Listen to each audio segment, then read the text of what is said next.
What's cracking, guys? Omar Isov here, back with another video, back with Dr. Mike. How you doing?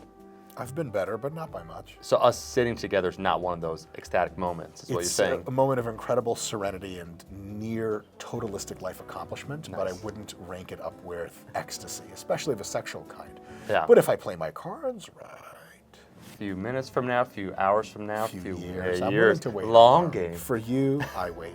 Well, Mike, you are playing the long game, man. Welcome back to the channel. Thrilled to have you on board. You've been crushing it with your content. You're one of the premier voices in the space. I want to ask you this question, Mike, because there's sort of been a debate surrounding volume, right? The role of volume as it relates to hypertrophy. Is there such a thing as doing too much volume? What is the role of volume as it relates to hypertrophy, and what should one focus on? Volume is a measurement of how much stimulus you drive into the muscles. Volume gives you two things. One is it gives you the stimulus for growth. Every time the mechanotransduction molecular mechanisms sense that you're producing force in your muscles, with every repetition, with every set, they communicate to other parts of the cell like, psst, assholes, wake up, and they start the fucking machinery. You know, and by machinery, I mean very 1910-esque children in the gears, kind of like 12-hour shift, smokestacks. That's how your cells work. Right.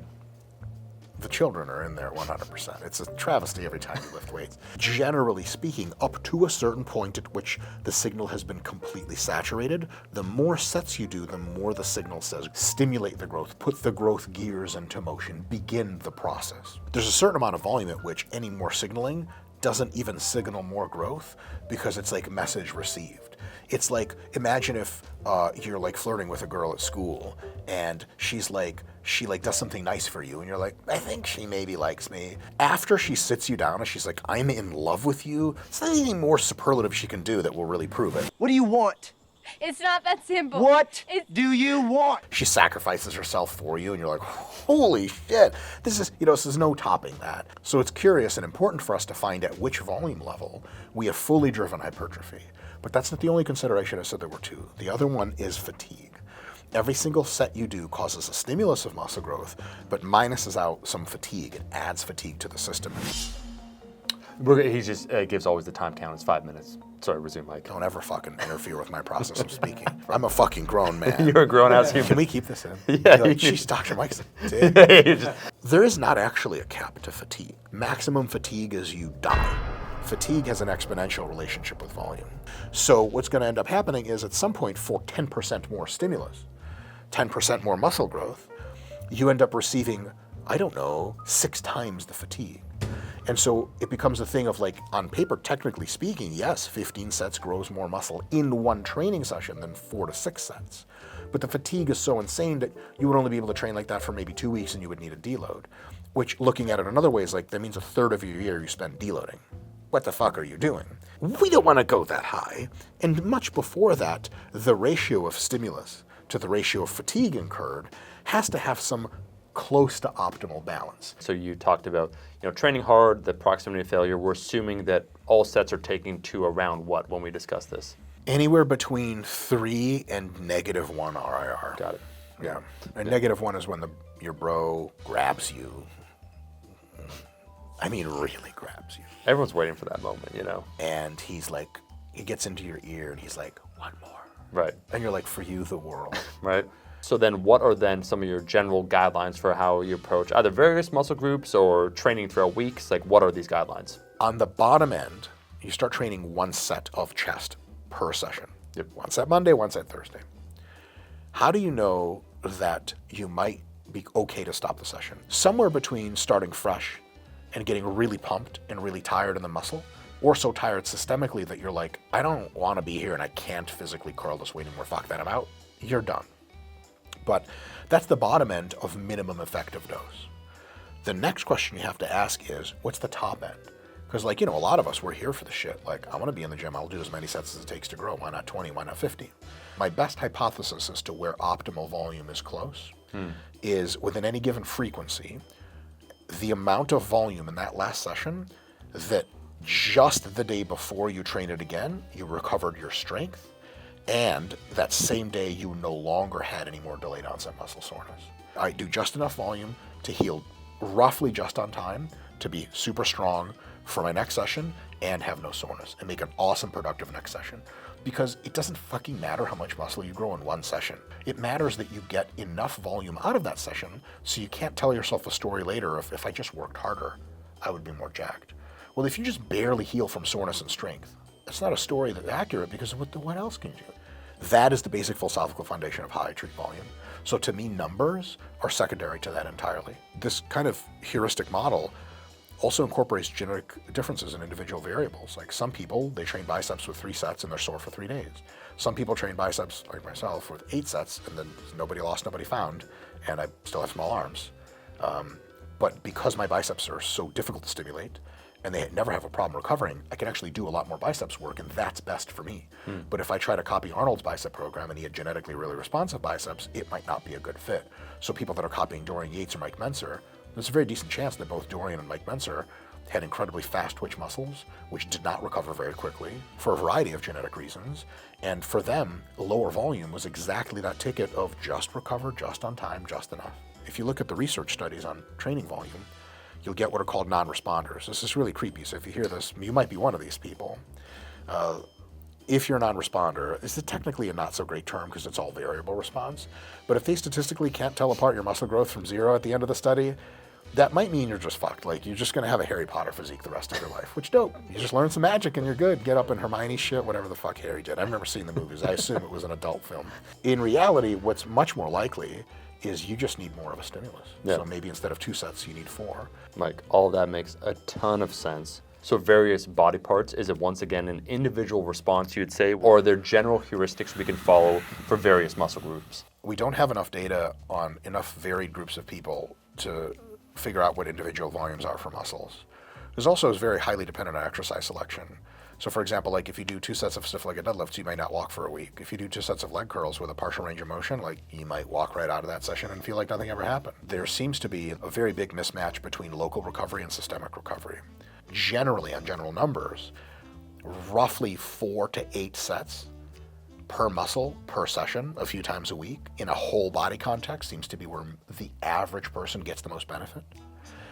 On the other hand, if you do a specialized routine where you radically reduce the volume of certain muscles, you can increase the volume of other muscles to at least 20 sets per week on average, but probably more like 30 and 40 in many cases.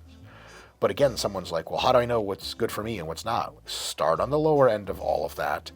And if you feel like you're way over recovered, add in more. Yep. If you feel like you're under recovered, take some away. How should one's volume trend over time? Is the general trend slightly upwards, or what does it look like as one becomes more advanced? Yeah, so what you should do is try to find the volume every week, every month, every year for you that gets you close to pushing your limits in recovery, but not over them. And that number is what it is, what it is. It could be going down, it could be going up. For individuals, it changes like crazy. For example, if you get really strong, if your technique gets a lot better, your mind-muscle connection gets a lot better, and the muscle gets much bigger, you actually can drive way more stimulus with not as many sets. So you might end up being Mike Mentzer after a few years of training just because you did your goddamn training so well. On the other hand, as your muscles get used to volume, you become more generally tolerant of work. Your physical work capacity goes up.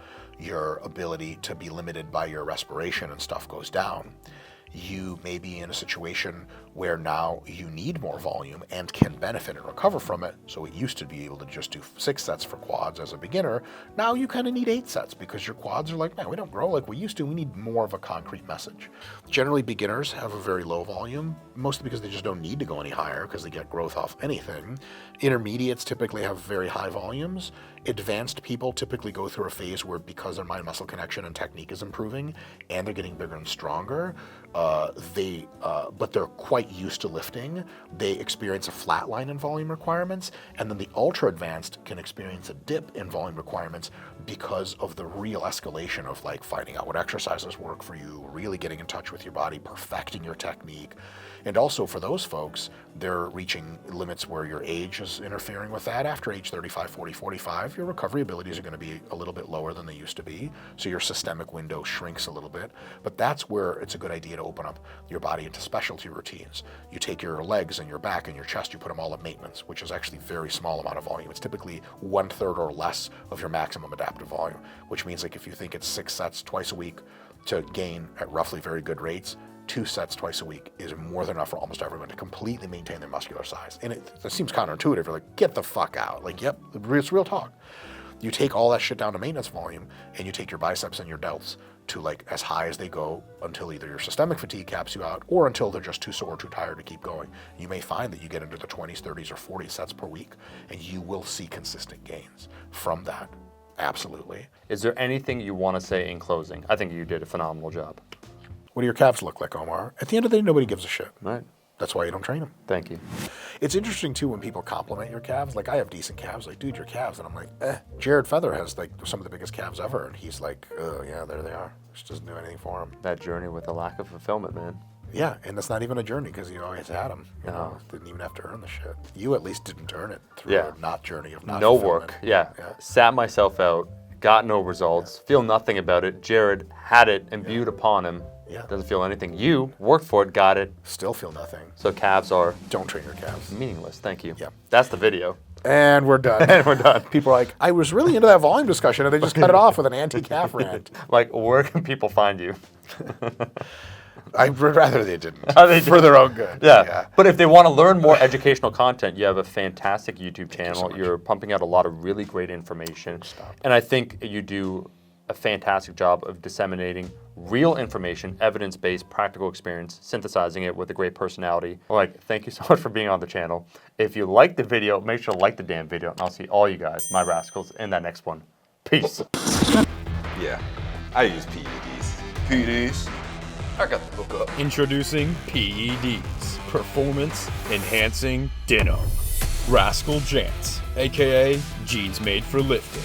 You can squat in them, deadlift, and even practice karate. Jants so powerful, they should be illegal. Before my Rascal Jants, I was a virgin. And now, I squat 405. Rascal Jants come in 4 stylish colors: Pale Thunder, Blue Steel, Concrete Gray, and Midnight Magic. My wife said it's me or the Jants. I hope she's doing well. Wear them inside the gym or outside. Whatever your peach desires, Rascal Jants, because your booty deserves better. Before my Rascal Jants, I was a virgin.